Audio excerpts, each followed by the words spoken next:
I'm Brad Parks. So I put CMO++ on here because I feel like when marketing is in your title, everyone deducts 65 IQ points. I do try and raise the bar, having come from an engineering background, but I'm joined by someone much, much smarter, Dave Estes, our co-founder and CTO. We're going to take you through this first session and talk a little bit about what is Morpheus, what is this space around hybrid cloud management, and where do we see things going here in the next 12, 18 months. But before I jump into the weeds, David asked me earlier this week, hey, what movie reference are you going to use to kick off field day? And I went back and I realized, first one, I played it a little safe, but in 2019, I made an analogy with Princess Bride. That doesn't mean what you think it means to talk about cloud and how we define cloud. Last time, I kept with my nerdy roots, and we did a little bit of labyrinth, which is a good way to describe the maze of technical debt that most organizations wade through to provision new apps. So I was trying to think what would be a good follow-on. I am a child of the 80s from a movie perspective, and I had an epiphany. I saw a picture in my head. I'll ask, who knows what this is? And who knows why November 5th was a red letter day in science? Oh, yeah, that's a flux capacitor. Nice. Prize goes to Justin. We already sent you a shirt, but we'll see what else we can find in the prize bag. It is the flux capacitor. It is what makes time travel possible. And I'm going to spend a couple minutes talking about why it might make hybrid cloud management possible. Stay with me. It's not going to be too much of a stretch. So yes, Back to the Future is going to be my theme to kick this off, and I actually had a couple of avenues into Back to the Future. First, with the flux capacitor, one of the patterns that we've seen emerge really over the last 18, 24 months in this space at almost every large enterprise that we deal with is this new platform engineering team that has started cropping up, and they are wrestling with the intersection of three major areas. Cloud management, right, where Morpheus kind of has some of its roots, talking about how to stand up private clouds, how to govern public cloud access, how to manage things like cloud costs. But that same team is also inheriting Kubernetes from a production perspective. They're managing, different disparate Kubernetes clusters, trying to figure out how to modernize their apps and expose those platform technologies to development teams. And that same team is wrestling with, man, we need to go through this black magic of munging together Terraform plus Ansible plus all of our scripting technologies. That intersection is where Morpheus fits. And over the next 90 minutes, we're going to unpack some of those technologies and intersection points. But figured that looked a little bit like a flux capacitor in my head, and so that made sense. The other piece that I think has a little Back to the Future reference, I'm not sure how many folks caught it, but a couple weeks ago, Andreessen Horowitz, the guys who wrote Software is Eating the World a number of years ago, came out with a new thought piece around the cost of cloud, and in it they put a spotlight on a number of large companies who were starting to move back on-prem, or at least move away from a pure hyperscale-based approach to their cloud vision. Talked about a lot of the kind of cost overages that people are seeing in Amazon, AWS, Azure, GCP, and others, and starting to think about kind of retrenching and a little bit of repatriation. Not a full, backfill, but more of a hybrid cloud approach at scale. And what we're seeing in a lot of big enterprises, because these development teams have had a taste of life in the public cloud, the requirements that they're putting back on IT when they're thinking about private cloud are very different than what they were, 5-6 years ago. It's not just slightly better VMware, right? They want a full programmatically addressable PaaS-like experience to deploy their application stacks. And that really is at the heart of what Morpheus does. For those who are a little bit new to the Morpheus conversation, I will pivot into a little bit of Morpheus speak now that we've set the table with a good movie reference. the core of what we do for enterprises is we enable self-service, right? Self-service for development teams to deploy application services and stacks very quickly, self-service for operations teams to govern that hybrid cloud, self-service for security teams to make sure that they're putting guardrails around what's happening, and self-service for finance teams to get data about usage of hybrid clouds and manage their cost. But self-service being a defining attribute of what makes a cloud and what makes a functioning DevOps organization functioning, it's a good place to start when we think about Morpheus.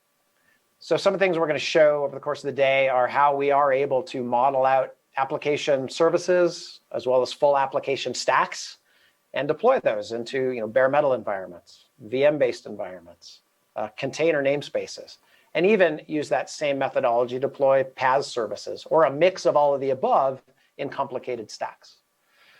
Now, one of the things that we've seen change a bit over the last 18 months or so is who is interacting with these hybrid cloud environments. And so self-service for a application developer like Dave Estes is very different than some of our customers like Penn State University is a good example. Self-service for them might be a grad student at 2 in the morning on a Saturday who needs to deploy an application stack or a database cluster that they're using for a project. For them, they may need a basic shopping cart type of a GUI. Not a lot of bells and whistles, just an easy click button. For a senior ops professional, they may need a GUI still, or they may want a GUI, but they need all the bells and whistles exposed to set networks and ports and all the other parameters around their provisioning experience.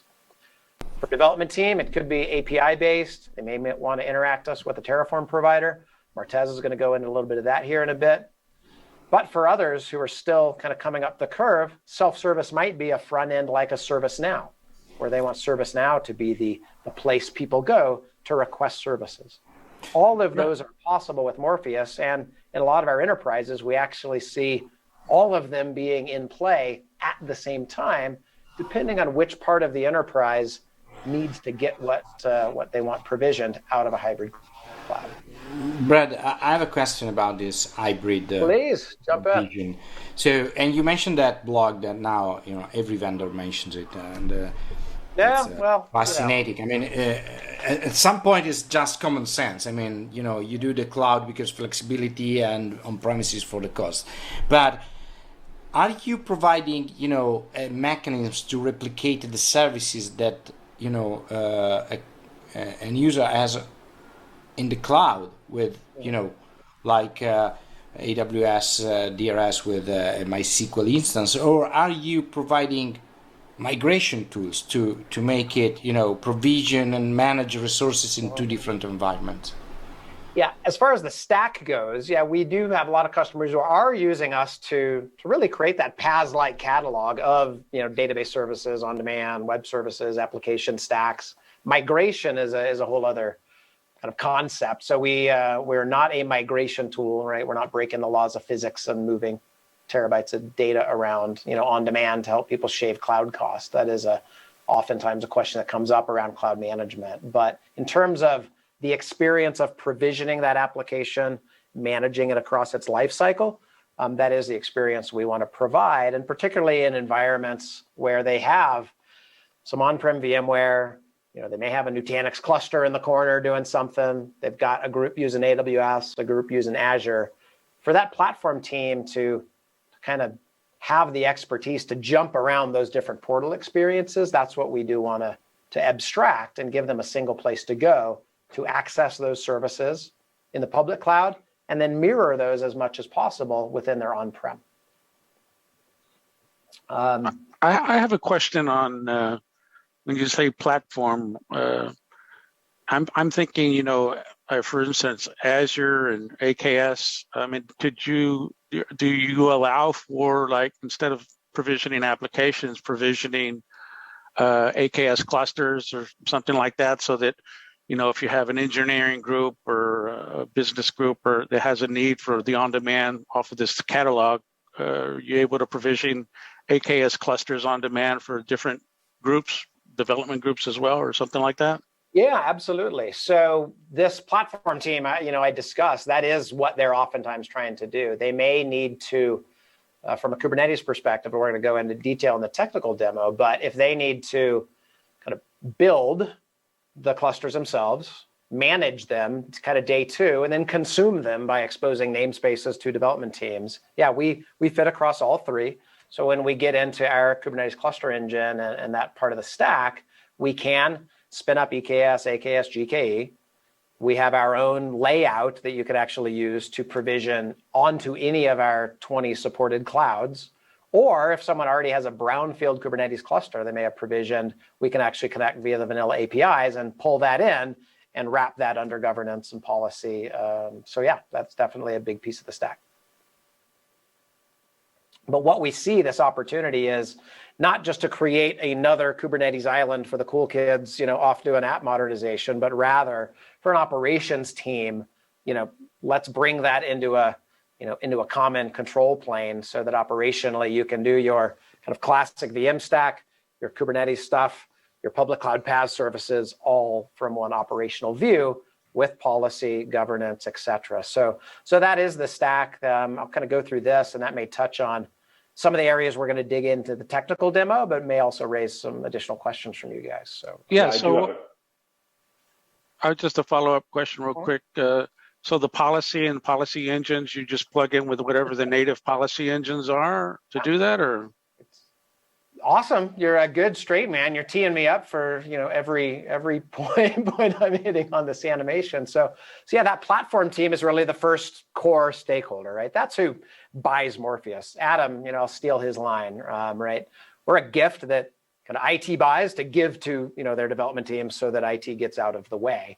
But along the way, you have to be able to connect into their identity management providers. So at a big enterprise, you'll map us into Active Directory, SAML, et cetera, create groups and roles that then become the governance foundation for very fine-grained role-based access so that, team A can only provision these catalog items or hit these API calls, spend this much money with this naming policy, with this approval in ServiceNow if they want. So that policy engine is critically important, as well as baking in those golden images, your security agents, all the lockdown that you need, including some reporting on security vulnerabilities. So one of the things we did earlier last year was build in OpenSCAP and SCAP reporting into the tool itself. So since we have visibility into all of the packaged software on the thousands of VMs we may overlay in an enterprise, we can also report on those vulnerabilities, manage drift, and then some things we'll hit on from a roadmap perspective, even going into remediation, using that knowledge to call operational workflows that we may have that tie into things like Ansible, Chef, Salt, Puppet, Python, Bash, PowerShell, you name it. We can package those up and call them as part of this end-to-end workflow. So good question on the security front. Yeah, I do have a question as well. So zooming out a bit, there's obviously some benefit to being able to interface with a single tool for managing and provisioning it against these various platforms. But are there any trade-offs in using this type of centralized approach versus making use of the individualized, specialized tools for these various platforms, despite the silos that might create? Yeah, I mean, you optimize around one thing, you inevitably create some external, sub-optimization in any process, in any organism. But our goal is to minimize any of that compromise. I don't know, David, I've hogged the mic. Do you want to weigh in on kind of that view of, portal versus aggregate and abstraction? Yeah, from the with regards to policy and stuff, especially when you get into hybrid cloud and multi-cloud environments, if all your eggs for policy enforcement are in one basket, say Amazon, and you've also got to maintain your policy enforcement in VMware, it's very hard to do cross-communication of that. For example, controlling quota policies or things like that for a single user that you may want to overall control, not just control on-prem versus the public cloud separately. So Morpheus does a very good job of that. Budget policies are a great example of that too.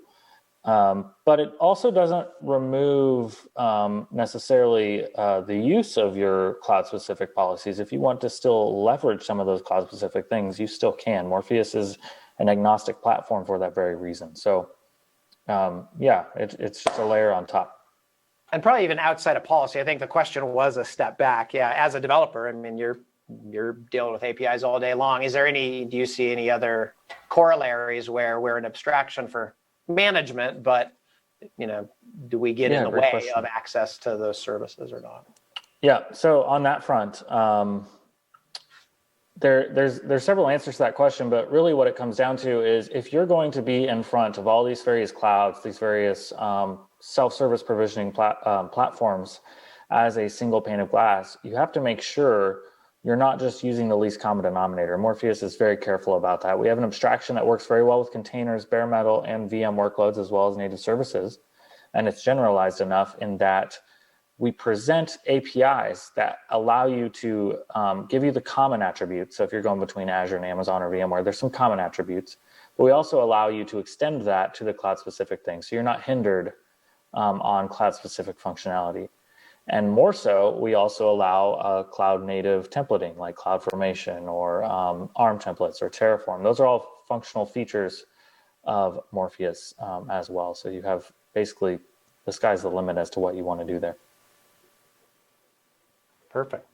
Yeah, that kind of led into that third one. Yeah, we do see a lot of customers more and more are starting to utilize those underpinning DSLs, whether it's ARM, CloudFormation, or Terraform, but they still need a governance wrapper. And the slide I did not use in this one because I ran out of time, but I think why we're kind of growing as fast and have as much interest as we do is there's still this tension between kind of classic ops-centric tools that check the boxes around ITIL and updating my CMDB and talking with ServiceNow on the one hand.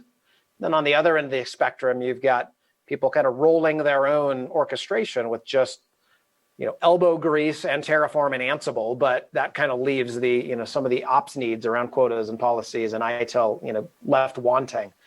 The reason I think a good fit is we get everybody what they need with as little amount of compromise as possible, and the kind of the fourth player in that in that diagram is finance, right? And certainly in 2020, no IT team got anything done without addressing cost. Actually, one of our customers, one of the biggest airline booking platforms in the world, what industry not to be in 2020, right? 90% of your revenue crashing in a matter of weeks. They had to retrench and really think about automation at scale, consolidation of their data centers and their workloads. They had already had a Morpheus footprint for an early automation view, but they very quickly started leveraging us to get visibility into all those brownfield instances. So when we install, we're going to connect to your cloud account, your hypervisors, get visibility into everything that's going on, oftentimes a step function difference in what people think they're running and what they actually have out there. Provide guidance into kind of how to right size that, very similar to what a Turbonomics or a Cloud Health might do, but also centralize the tracking and chargeback and showback for the on-prem utilization, but also downloading the full public cloud price detail, giving them tools to slice and dice that, look for stranded resources. So whether you're using Morpheus or 10 other tools, these four conversations are happening in every enterprise hybrid IT environment. Our goal is to kind of bring them into view and provide an end-to-end full stack platform to simplify that world. So are you saying that you have your own cost management module? Absolutely.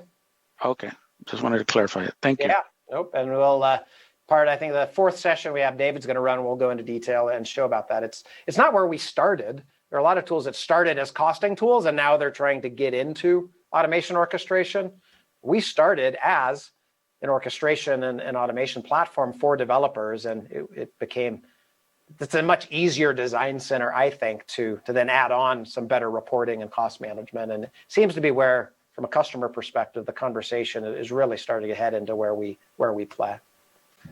I'll share a couple of examples, and then I do want to look at time, just so I'm not the one holding us up.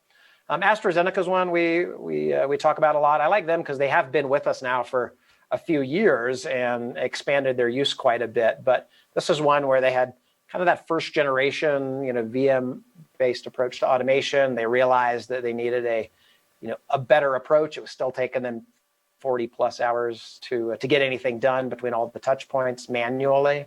So they came on with us. We got them up and running in about a day, glowing results. And I know every vendor is going to bring out their lighthouse customer, but they're a good one. You can go down and look at the case study. The funny thing for them is we actually have a number of AstraZeneca employees who have now worked for us, and AstraZeneca still loves us, and they still want to do more with us. So that's, I think, a good testament to the relationship we have and some of the transformation we've been able to do for a lot of customers. Before you go on, one more question. So like for BCDR also, that would be a use case that you would take care of?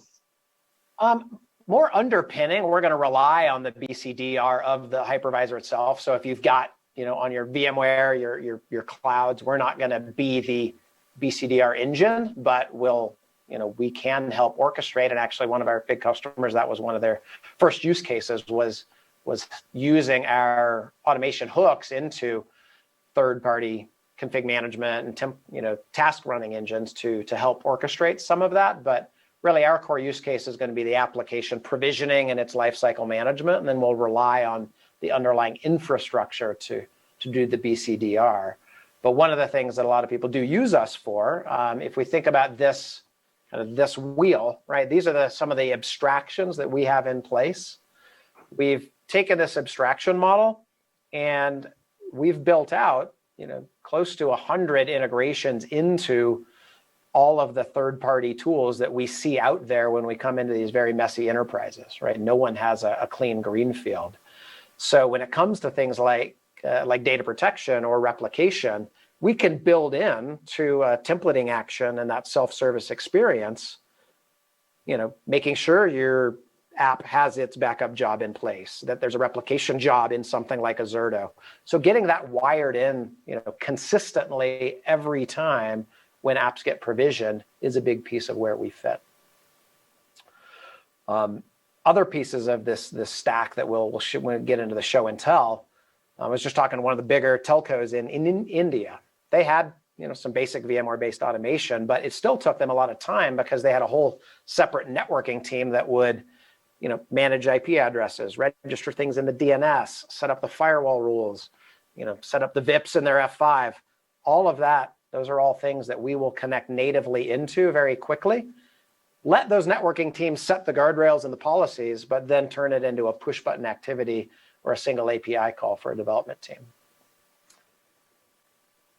Other dimension is the clouds that we provision into. We'll talk about that when we get into the technical demo, but we do span a larger list of cloud endpoints than pretty much anybody else, whether those are VM-based, bare metal, container-based, or those public cloud PaaS services we mentioned. One of the things we are going to hit, I think that might be interesting when we get into the next technical demo, is our plugin architecture. That is something that we introduced more recently since the last field day. So we are very proud of those native integrations that come out of the box, but we have a lot of alliance partners or systems integrators who want to extend the platform. And so we did roll out a full plugin architecture, and we have a lot of people using that in some unique use cases to do some of their own development in a lot of interesting ways. And that also helps bridge some of those gaps. I forget who asked the question earlier about some of the public cloud services and other capabilities, things like UI extensions and some of these customizations can help us also get visibility into some of those processes. Lastly, kind of why. So Brad, do you see Morpheus taking over things like vCenter and that sort of stuff? I mean, so customers that historically have been using these other solution tools and stuff like that, Morpheus comes in and effectively raises everything to a different level. Is that how this works? You can almost think of it as a hypervisor for hybrid cloud, right? We are going to abstract a lot of those underpinning components. We'll talk to vCenter. We're not going to replace vCenter. We'll replace vRealize automation all day long. I'll go say that. But we're going to talk to vCenter. We're going to talk to Acropolis. We're going to talk to OpenStack. We're consumptive, right? We're going to rely on some underpinning hypervisor or bare metal integration or public cloud account. But from there, yeah, we're going to pull the pieces together. So good analogy.